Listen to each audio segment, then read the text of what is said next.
혹시 이런 생각 요즘 자주 드십니까? 잘 안다고 믿었던 사람한테 상처받고 나니까 사람 자체가 무서워졌다. 그 일은 벌써 오래전인데 이상하게 아직도 생각만 하면 가슴이 철렁 내려앉는다. 머리로는 잊어야 한다는 걸 알면서도 그 사람 얼굴만 떠오르면 분이 치밀어 오른다. 우리는 모두 누군가에게 깊이 상처받은 기억을 가지고 있습니다.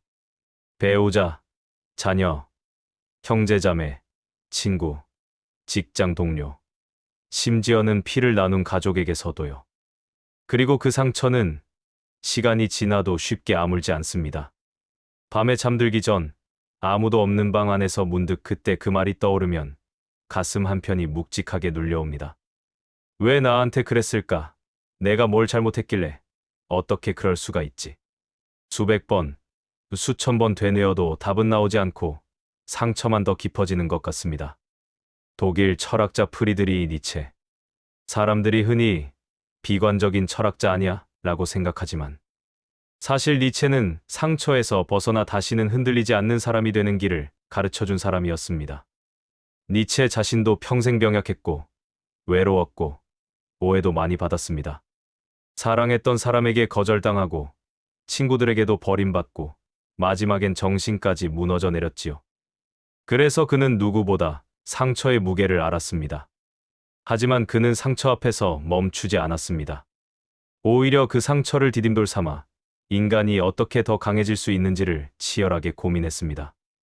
오늘은 니체의 명언과 생각을 빌려서 왜 우리는 상처 준 사람에게서 쉽게 벗어나지 못하는지, 니체라면 그 상처를 어떻게 다르게 바라보라고 말했을지, 그리고 이제부터라도 상처 준 사람에게 더 이상 끌려다니지 않기 위해 우리가 구체적으로 무엇을 할 수 있는지 차근차근 이야기해 보겠습니다. 이 이야기를 끝까지 들으시면 아마 마음속에서 이런 생각이 조용히 올라올 거예요. 그래. 이제는 진짜 그 사람한테서 벗어나야겠다. 그리고 내 삶을 다시 살아야겠다. 천천히. 그러나 단호하게 한번 짚어볼까요? 니체를 이해하려면 먼저 그의 삶을 들여다봐야 합니다. 니체는 1844년 독일의 작은 마을에서 태어났습니다. 목사의 아들로 태어나 어린 시절부터 엄격한 종교 교육을 받았지요. 하지만 5살 때 아버지가 세상을 떠났고 그 이후 어머니와 할머니, 2명의 고모 속에서 여자들에 둘러싸여 자랐습니다. 그는 어릴 때부터 머리는 뛰어났지만 몸은 늘 약했습니다. 두통, 소화불량, 시력 약화, 평생 병원을 들락날락하며 살았습니다. 24살이라는 젊은 나이에 바젤대학교의 교수가 되는 놀라운 일을 겪었지만 그 영광도 오래가지 못했습니다. 건강이 너무 나빠져서 겨우 10년 만에 교수직을 그만두고 이후로는 평생 떠돌이 생활을 하게 됩니다. 스위스, 이탈리아, 프랑스 기후가 좋고 치료에 도움이 될 만한 곳을 찾아 끊임없이 이동했습니다. 그 와중에 그는 사랑하는 여인 루살로메에게 청혼했지만 거절당했고 가장 친한 친구였던 바그너와도 결별하게 됩니다. 외롭고 아프고 가난하고 사람들에게 이해받지 못하는 살. 44살이 되던 해 니체는 거리에서 쓰러졌고 그 이후 정신을 잃은 채 어머니와 여동생의 돌봄 속에서 11년을 더 살다가 세상을 떠났습니다. 이것이 니체의 삶이었습니다. 그런데 놀라운 건 이 고통 가득한 삶 속에서 니체는 인류 역사에 길이 남을 철학을 만들어냈다는 겁니다. 그리고 그 철학의 핵심에는 바로 고통을 어떻게 대할 것인가라는 질문이 있었습니다. 니체의 가장 유명한 말 중 하나입니다. 나를 죽이지 못하는 고통은 나를 더 강하게 만든다. 사람들은 이 말을 듣고 그래, 힘들어도 견뎌야지, 고통을 이겨내야 강해지는구나 이렇게 생각합니다. 그런데 니체가 진짜 하고 싶었던 말은 그게 아니었습니다. 니체가 말하려 했던 건 어차피 피할 수 없는 고통이라면 그 고통이 나를 무너뜨리는 것이 아니라 나를 단단하게 만드는 재료가 되게 하라는 뜻입니다. 고통 그 자체가 좋은 게 아니라 고통을 대하는 내 태도가 중요하다는 거죠. 하지만 현실에서 우리는 어떻습니까? 상처 준 사람을 계속 떠올리며 왜 그랬을까를 수백 번 반복하며 속으로 1000번, 10,000번 싸우고 또 싸우면서 사실은 내 인생의 소중한 시간과 에너지를 그 사람에게 계속 바치고 있습니다. 니체식으로 말하면 상처 준 사람에게 휘둘리는 순간 나는 내 삶의 주인이 아니라 피해자 역할에 갇힌다는 겁니다. 오늘 우리는 바로 이 피해자 자리를 박차고 나오는 연습을 해볼 겁니다. 니체의 생각을 바탕으로 상처를 대하는 5가지 방법으로 정리해 볼게요. 그리고 각각에 대해 우리가 실제로 어떻게 적용할 수 있는지 구체적인 방법까지 함께 살펴보겠습니다. 첫 번째로 이야기할 것은 사실과 해석의 차이입니다. 니체의 유명한 말 중 하나가 있습니다. 사실은 없다. 해석만 있을 뿐이다. 이 말은 처음 들으면 좀 이상하게 들립니다. 사실은 없다고? 그럼 내가 받은 상처도 사실이 아니란 말이야? 아닙니다. 니체가 말하려는 건 그게 아닙니다. 상처의 순간을 떠올려 보세요. 그때 상황은 이미 지나갔습니다. 그 사람의 말도 지나갔고 행동도 지나갔어요. 그런데 왜 상처는 여전히 현재형일까요? 그때의 사건은 과거지만 내 머릿속에서 그 사건을 붙잡고 있는 해석은 지금도 계속되고 있기 때문입니다. 예를 들어 이런 상황을 생각해 보세요. 자녀가 사업에 실패했습니다. 그 과정에서 부모에게 괜히 짜증을 냈습니다. 좀 가만히 좀 있어? 알아서 할게. 그 말을 들은 부모는 마음에 깊은 상처를 입습니다. 몇 년이 지나도 문득 그 말이 떠오르면 가슴이 답답해지죠. 이때 머릿속에는 이런 해석이 숨어 있을 수 있습니다. 얘는 날 전혀 존중하지 않아. 내가 평생 키워준 게 아무 의미가 없었구나. 나는 이 집에서 아무 소용없는 사람인가 보다. 그런데 사실 자녀 입장에서 보면 그 순간은 사업이 망해서 너무 불안하고 자기 자신에 대한 화가 너무 큰 상태라 가장 안전하다고 느끼는 부모에게 쏟아낸 것일 수도 있습니다. 그렇다고 해서 그 말이 정당화되는 건 아닙니다. 상처는 여전히 상처입니다. 하지만 니체가 우리에게 묻는 건 이겁니다. 그 사건이 너를 상처 입힌 것이 아니라 그 사건을 바라보는 내 해석이 상처를 계속 키우고 있는 건 아닌가? 또 다른 예를 들어볼까요? 한 분이 이런 이야기를 했습니다. 남편이 저녁 먹고 나서 아무 말 없이 소파에 앉아 TV만 봅니다. 제가 힘들게 설거지하는 것도 쳐다도 안 봐요. 저는 그게 너무 섭섭해요. 나한테는 관심도 없는 거구나 하는 생각이 들어서 잠도 잘 안 오고 짜증도 나고. 이때 머릿속 해석은 이렇습니다. 남편은 나를 사랑하지 않아. 나는 이 집에서 가사도우미일 뿐이야. 결혼 생활이 실패한 거야. 그런데 한번 다르게 생각해 볼 수도 있습니다. 남편은 직장에서 하루 종일 스트레스를 받고 와서 정말 아무 생각도 하기 싫은 상태일 수도 있습니다. 혹은 TV를 보는 게 자기 나름대로 긴장을 푸는 방법일 수도 있고요. 아니면 설거지를 도와주고 싶지만 당신이 내 방식이 마음에 안 든다고 했잖아라며 눈치를 보고 있는 것일 수도 있습니다. 여기서 중요한 건 남편이 옳다라고 말하려는 게 아닙니다. 니체가 말하는 건 지금 나를 괴롭히는 건 남편의 행동이 아니라 그 행동에 대한 내 해석일 수 있다는 겁니다. 한 분은 또 이런 이야기를 했습니다. 제가 사업 자금이 필요해서 형한테 부탁했는데 형이 딱 잘라 거절했어요. 나도 형편이 어렵다고 하더라고요. 그런데 한 달 뒤에 보니까 형이 새 차를 샀더라고요. 그때 저는 정말 배신감이 들었습니다. 아, 형은 내가 어려울 때 돕고 싶지 않았구나. 나를 동생으로 안 보는구나. 그 이후로 형 얼굴도 보기 싫고 명절에도 안 가고 싶어요. 이분의 머릿속 해석은 이렇습니다. 형은 나를 사랑하지 않아. 가족보다 돈이 더 중요한 사람이야. 나는 버림받았어. 그런데 한번 다르게 볼 수도 있습니다. 형도 빚이 있었는데 동생에게 자기 속사정을 말하기 창피했을 수도 있습니다. 새 차는 할부로 산 건데 동생이 오해할까봐 말을 못했을 수도 있고요. 혹은 과거에 동생한테 돈을 빌려줬다가 안 받은 기억이 있어서 이번에는 거절한 것일 수도 있습니다. 또 다시 말하지만 이게 형을 편드는 이야기가 아닙니다. 니체가 말하는 건 지금 나를 괴롭히는 건 형의 행동 그 자체가 아니라 그 행동에 대한 내 해석일 수 있다는 겁니다. 니체는 이렇게 말합니다. 우리는 어떤 사건 때문에 무너지는 것이 아니라 그 사건을 스스로 어떻게 이야기하는가에 의해 무너진다. 상처를 준 사건은 이미 과거에 끝났습니다.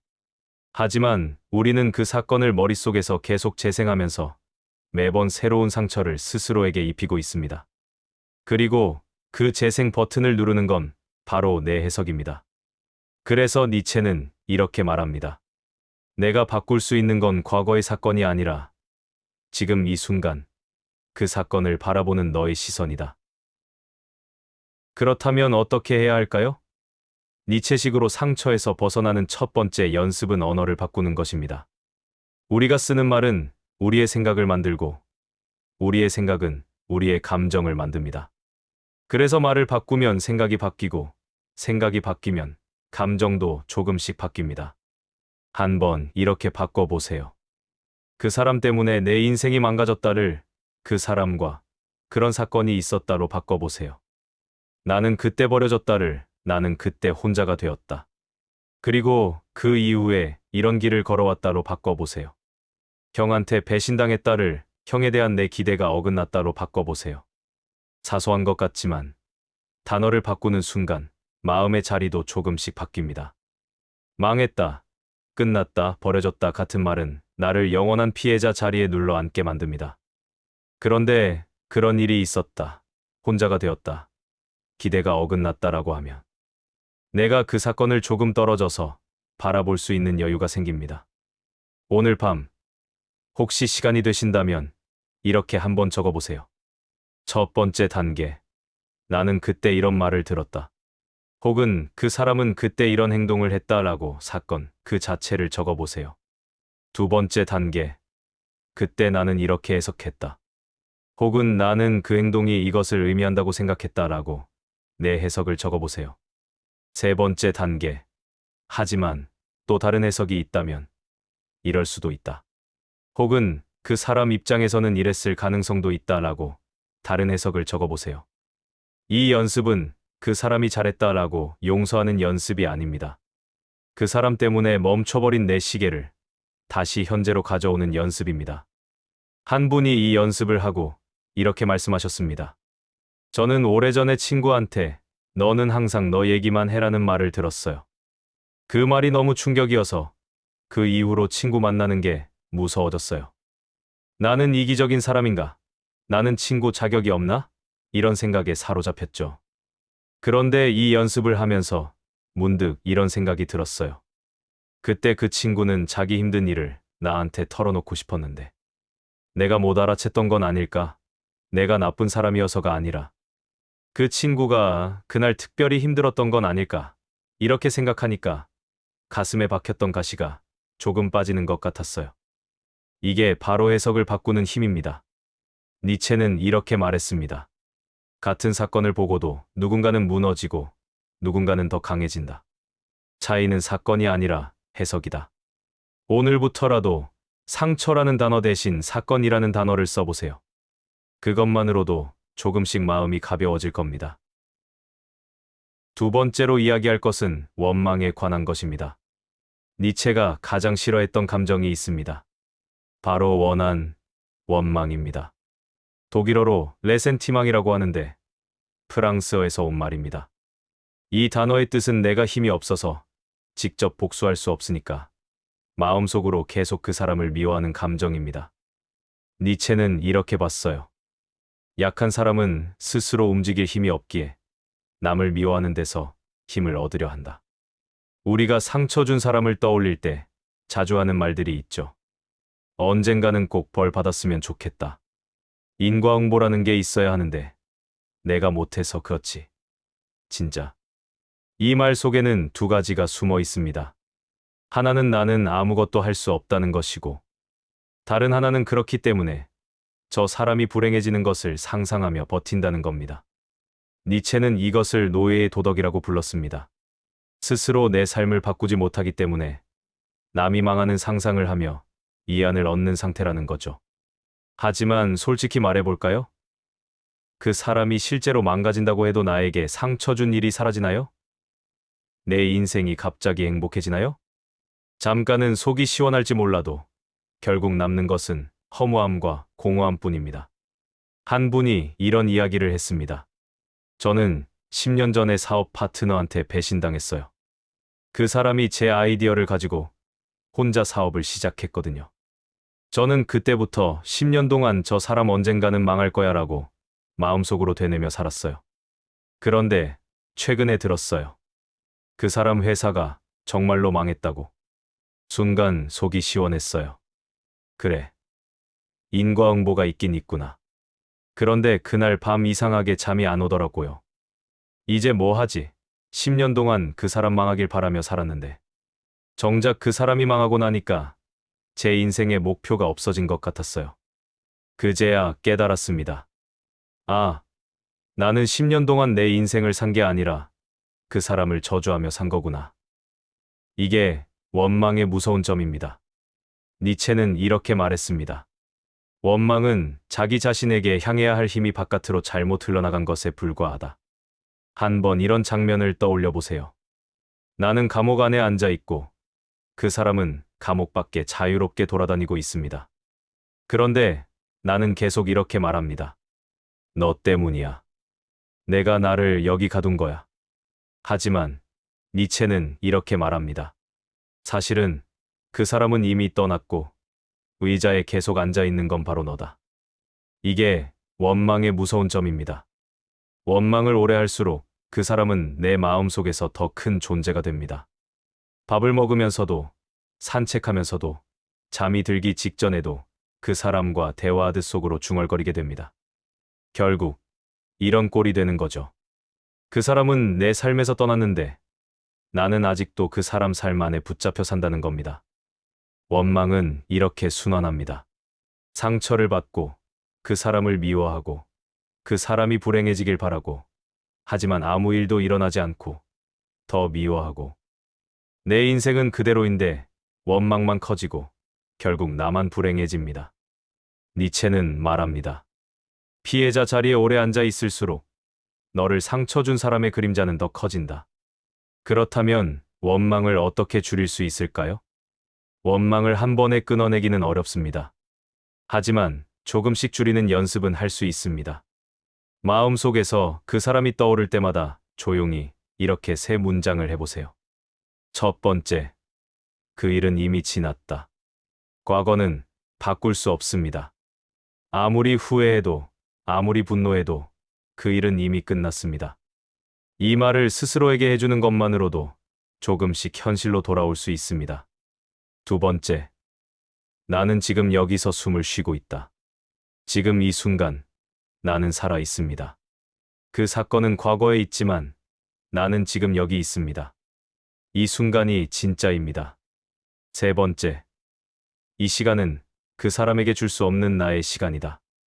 그 사람을 미워하는데 쓰는 20분, 이 한 시간은 다시 돌아오지 않습니다. 이 시간은 내가 나를 위해 쓸 수 있는 소중한 시간입니다.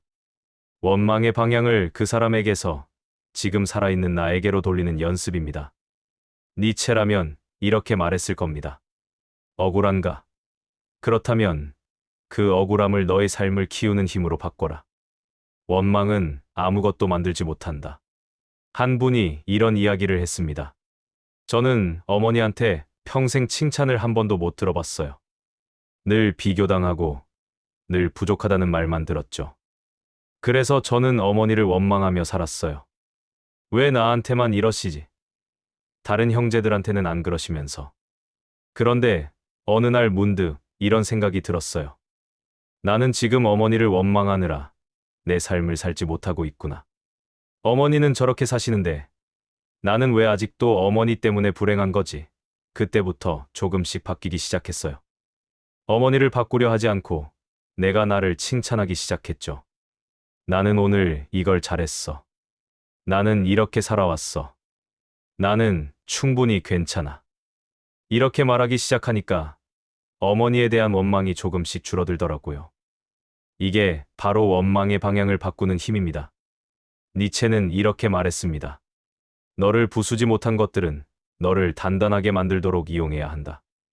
여기서 이용한다는 말이 중요합니다. 상처를 준 사람을 이용해서 복수하라는 뜻이 아닙니다.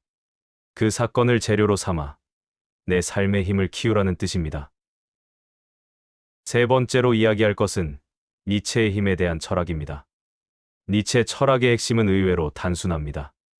이 생각, 이 선택, 이 관계가 나를 강하게 만드는가, 약하게 만드는가, 이게 전부입니다. 우리가 상처를 대할 때도 이 기준으로 다시 물어볼 수 있습니다. 그 사람을 밤마다 욕하는 것, 이게 나를 강하게 만드나요? 약하게 만드나요? 내가 그때 그 말만 안 들었어도를 반복하는 것, 이게 나를 앞으로 나아가게 하나요? 제자리에 묶어두나요? 상처를 준 사람을 떠올릴 때 우리 마음은 자꾸 이렇게 말합니다. 저 사람을 용서할 수 없어. 저 사람 때문에 내가 이 꼴이야. 그런데 니체는 방향을 바꿔 잡습니다. 지금부터 중요한 건 저 사람이 어떻게 살고 있는지가 아니라 그 사건 이후에 내가 어떤 사람이 되었느냐이다. 한번 스스로에게 이렇게 물어보세요. 그 사람을 떠올릴 때마다 나는 어떤 내가 되는가? 얼굴이 굳어지고 말이 거칠어지고 세상 전체에 대한 불신이 커진다면 그 사람은 도망쳐야 할 대상이기도 하지만 동시에 내 안의 약함을 보여주는 거울이기도 합니다. 니체는 이렇게 말합니다. 너를 부수지 못한 것들은 너를 단단하게 만들도록 이용해야 한다. 예를 들어 사람을 함부로 믿었다가 크게 배신당했다면 앞으로는 아무도 안 믿어가 아니라 내 기준을 점검하고 나를 소중히 여기면서 건강한 거리를 유지하는 법을 배우겠다로 바꿀 수 있습니다. 가족에게 상처받은 기억이 있다면 가족은 다 필요 없어가 아니라 나는 내 자녀, 손주와는 이런 방식으로 대화하겠다라며 새로운 관계의 방식을 만드는 계기로 삼는 것입니다. 이게 니체가 말한 힘의 철학입니다. 상처에 주저앉지 말고 상처를 디딤돌 삼아 더 강한 내가 되라는 겁니다. 한 분이 이런 이야기를 했습니다. 저는 직장 상사한테 모욕을 당한 적이 있어요. 많은 사람들 앞에서 너는 이것도 못하냐는 말을 들었죠. 그때 너무 창피하고 화가 나서 회사를 그만두고 싶었어요. 하지만 문득 이런 생각이 들었어요. 내가 지금 그만두면 저 사람 때문에 그만두는 거잖아. 나는 저 사람에게 이렇게 영향을 받고 싶지 않아. 그래서 버텼어요. 그리고 그 일을 계기로 제 실력을 더 키웠어요. 지금은 그 회사를 나왔지만 그건 제 선택이었어요. 상사 때문이 아니라 더 나은 곳으로 가기 위한 제 선택이었죠. 그때 그 일이 없었다면 저는 지금처럼 단단해지지 못했을 거예요. 이게 바로 상처를 힘으로 바꾸는 과정입니다. 니체는 이렇게 말했습니다. 내가 선택하는 모든 것이 너를 만든다. 그러니 너를 강하게 만드는 것만 선택하라. 네 번째로 이야기할 것은 거리두기에 관한 것입니다.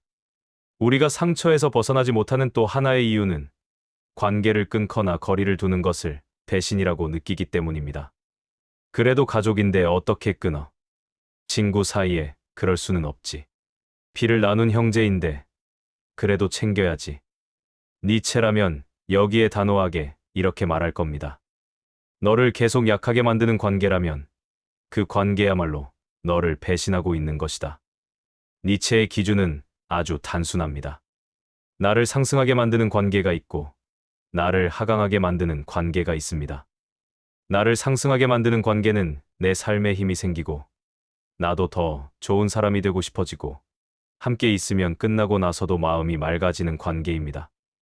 나를 하강하게 만드는 관계는 항상 나를 깎아내리고 죄책감과 수치심을 느끼게 하고 만나고 나면 늘 기가 빨린 것처럼 피곤한 관계입니다. 니체의 조언을 오늘식으로 말하면 이렇습니다. 너를 상처 주는 사람에게 좋은 사람이 되려고 하지 마라. 그건 너 자신에게 나쁜 사람이 되는 길이다. 상처 준 사람과 완전히 끊을 수 없는 경우도 많습니다. 가족, 친척, 직장 동료, 자녀의 배우자 등 이럴 때는 현실적인 거리두기를 연습해야 합니다. 첫 번째는 시간을 줄이는 겁니다. 예전처럼 오래, 자주 만나지 않는 겁니다. 꼭 필요한 자리만 참석하고 불필요한 만남은 줄이는 거죠. 예를 들어 이번 명절에는 하루만 갔다 오려고 해요. 혹은 요즘 몸이 좀 안 좋아서 자주 모임은 힘들 것 같아요 라고 말하는 겁니다. 두 번째는 대화를 줄이는 겁니다. 민감한 주제, 돈이나 자녀, 비교, 과거 싸움 같은 것들은 피하는 겁니다. 험담, 비난, 공격이 나오면 조용히 화제를 바꾸거나 자리를 피하는 거죠. 예를 들어, 그 얘기는 서로 마음만 상할 것 같으니 이제 그만하죠. 혹은 요즘 제가 그런 얘기에 예민해서요. 다른 얘기해요 라고 말하는 겁니다. 세 번째는 내 마음을 설명하려 하기보다 선만 분명히 긋는 겁니다. 니체식 거리두기의 핵심은 상대가 이해하는지보다 내 기준을 명확히 세웠는지가 더 중요하다는 겁니다. 상대가 이렇게 말할 수도 있습니다. 너 왜 이렇게 변했냐? 옛날에는 안 그랬잖아. 가족끼리 이럴 수가 있냐? 그럴 때마다 억울해서 열심히 설명하려 들면 다시 감정 싸움의 수렁으로 빠져들기 쉽습니다. 그냥 이렇게만 말해도 충분합니다. 제가 저를 지키기 위해서 그래요. 혹은 이게 지금은 제 한계라서요. 설득이 아니라 알려주는 것에 그치는 겁니다. 니체의 말처럼 내 삶의 방식에 대해 모든 사람에게 설명할 의무는 없다는 겁니다. 한 분이 이런 이야기를 했습니다. 저는 오빠한테 평생 무시당하며 살았어요. 제가 뭘 해도 그까짓 것 이런 식이었죠. 그런데 제가 결혼하고 나서도 오빠는 명절 때마다 저한테 이런저런 참견을 했어요. 내 남편은 왜 그 모양이냐? 너는 애를 왜 그렇게 키우냐? 이런 식으로요. 처음에는 참았어요. 그래도 오빠니까. 하지만 어느 순간 깨달았어요. 나는 지금 내 가족을 지켜야 하는데 오빠 눈치를 보느라 내 가족한테 소홀해지고 있구나. 그래서 명절에 가는 시간을 줄였어요. 오빠가 뭐라고 하면 저는 이제 제 가족이 우선이에요라고 말했죠. 처음에는 섭섭해하더라고요. 하지만 저는 흔들리지 않았어요. 그게 저를 지키는 길이니까요. 이게 바로 건강한 거리두기입니다. 니체는 이렇게 말했습니다. 너를 존중하지 않는 사람과 거리를 두는 것은 비겁함이 아니라 용기다. 마지막 다섯 번째로 이야기할 것은 니체의 가장 유명한 개념, 아모르 파티입니다. 아모르 파티, 라틴어로 운명을 사랑하라는 뜻입니다. 이 말은 오해를 많이 받습니다. 고통도 사랑하라는 말이야? 나를 그렇게 만든 사람도 사랑하라는 거야? 그게 아닙니다. 니체가 말한 건 이제와 바꿀 수 없는 나의 과거 전체를 미워하며 살기에는 우리의 인생이 너무 짧다는 겁니다. 돌아보면 이런 순간들이 있습니다. 그때 상처받지 않았다면 지금처럼 사람을 보는 눈이 생기지 않았을지도 모릅니다. 그때 버림받지 않았다면 지금처럼 나 자신을 돌아보지 않았을지도 모릅니다. 그때 무너지지 않았다면 지금의 이 평온함이 얼마나 귀한지 몰랐을지도 모릅니다. 니체는 이런 질문을 던집니다. 내 인생 전체가 똑같이 수천 번 반복된다고 해도 좋겠느냐? 우리는 보통 이렇게 말하고 싶죠. 아니, 그 사람 만난 것만 빼고요. 혹은 그 사건만 빼고 다시 살고 싶어요. 하지만 니체는 고개를 저으면서 이렇게 말합니다. 그 사건을 빼면 지금의 너 역시 사라진다. 상처까지 포함해서 그 모든 것들이 모여 지금의 나를 만든 것입니다.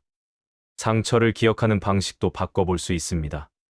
그 사람 때문에 내 인생이 끝날 뻔했다를 그 일을 겪고 나는 사람을 보는 법을 다시 배웠다로 바꿔보는 겁니다. 그 한마디에 나는 완전히 부서졌다를 그 한마디 덕분에 나는 나 자신을 다시 세우기 시작했다로 바꿔보는 겁니다. 그 배신 이후로 나는 아무도 못 믿는다를 그 배신 덕분에 이제는 나를 먼저 지키고 건강한 관계를 찾기로 했다로 바꿔보는 겁니다. 이것은 그 사람을 미워하는 것도 그 일을 좋은 일이라고 포장하는 것도 아닙니다. 이미 지나간 상처를 내가 어떻게 사용할 것인가를 내가 선택하겠다는 선언입니다. 니체의 말대로라면 상처를 준 사람에게 휘둘리지 않는 가장 강력한 방법은 그 상처마저도 나의 운명으로 끌어안고 내 편으로 만들어버리는 것입니다. 한 분이 이런 이야기를 했습니다. 저는 젊었을 때 사업에 실패해서 빚을 많이 졌어요. 그때 친구들이 다 떠났죠. 가장 믿었던 친구마저도요. 너무 배신감이 컸고 사람에 대한 믿음이 완전히 무너졌어요. 그래서 몇 년 동안 사람을 안 만났어요. 혼자만 살았죠. 그런데 시간이 지나고 보니까 깨달았어요. 그 시간이 나한테는 꼭 필요한 시간이었다는 거요. 혼자 있으면서 나 자신을 돌아봤고 내가 정말 원하는 게 뭔지 생각했어요. 그리고 다시 일어섰죠. 지금은 작은 사업을 하고 있어요. 예전만큼 크진 않지만 이번에는 제 힘으로 천천히 키워가고 있어요. 돌이켜보면 그때 그 배신이 없었다면 저는 지금의 제가 되지 못했을 거예요. 당시에는 끝이라고 생각했지만 지금 보면 새로운 시작이었던 거죠. 이게 바로 아모르 파티, 운명을 사랑하는 태도입니다. 니체는 이렇게 말했습니다. 과거를 바꿀 수는 없지만 과거의 의미는 바꿀 수 있다. 이제 이 모든 이야기를 실생활에서 써먹을 수 있는 방법으로 정리해 보겠습니다. 첫 번째 단계는 이름 붙이기입니다. 오늘 하루 문득 떠오르는 상처가 있다면 그냥 이렇게 이름을 붙여보세요. 아, 또 그 사건이 생각나는구나. 혹은 지금 나는 그 사람에게 받았던 그 말을 떠올리고 있구나. 감정에 휩쓸리지 말고 한 발짝 떨어져서 바라보는 연습입니다. 두 번째 단계는 해석 내려놓기입니다. 그 다음 조용히 이렇게 말해봅니다. 그때 내가 그렇게 해석했을 뿐이다. 다른 해석도 있을 수 있다. 하지만 지금 중요한 건 그 사람의 의도가 아니라 그 이후의 내 삶이다. 사실을 바꾸려 하지 말고 내 해석을 살짝 느슨하게 만들어주는 겁니다. 세 번째 단계는 나를 강하게 만드는 선택 한 개만 하기입니다. 그 상처를 떠올릴 때마다 자신에게 이렇게 물어보세요. 지금 이 순간 나를 강하게 만드는 선택 한 가지는 무엇일까? 원망을 1시간 더 하는 대신 10분만이라도 산책을 나가는 것. 그 사람과의 대화를 마음속에서 100번 반복하는 대신 내가 앞으로 지키고 싶은 기준을 한 줄 적어보는 것. 과거 장면을 재생하는 대신 나를 위해 따뜻한 차 한 잔을 우려내는 것. 작은 선택들이지만 이것이 피해자 위치에서 나오는 첫걸음입니다. 네 번째 단계는 상처를 내 이야기로 다시 쓰기입니다. 마지막으로 언젠가 마음이 조금 여유로워진 날 이렇게 한 줄을 써보세요. 그때 나는 상처를 받았고 그 상처 때문에 한동안 무너져 있었지만 지금 나는 그 일을 계기로 이것을 배우고 있다. 점점 시간이 지나면 이 문장은 이렇게 바뀔지도 모릅니다. 그때 그 상처가 없었다면 나는 지금의 나를 만나지 못했을 것이다. 이게 바로 니체가 말한 아모르 파티, 운명까지 사랑하게 되는 상태입니다. 오늘 우리는 니체의 이름을 빌려 상처에 대해 이런 것들을 나눴습니다. 사실이 아니라 해석이 상처를 계속 살려둔다는 것. 원망은 나를 그 사람에게 묶어두는 사슬이라는 것. 니체의 기준은 단 하나. 이것이 나를 강하게 만드는가 하는 것. 상처 주는 사람에게서 거리를 두는 것은 비겁함이 아니라 나를 지키는 용기라는 것. 그리고 아모르 파티, 상처까지도 나의 운명으로 끌어안는 순간 우리는 비로소 자유로워진다는 것. 니체는 우리에게 이렇게 말하는 것 같습니다.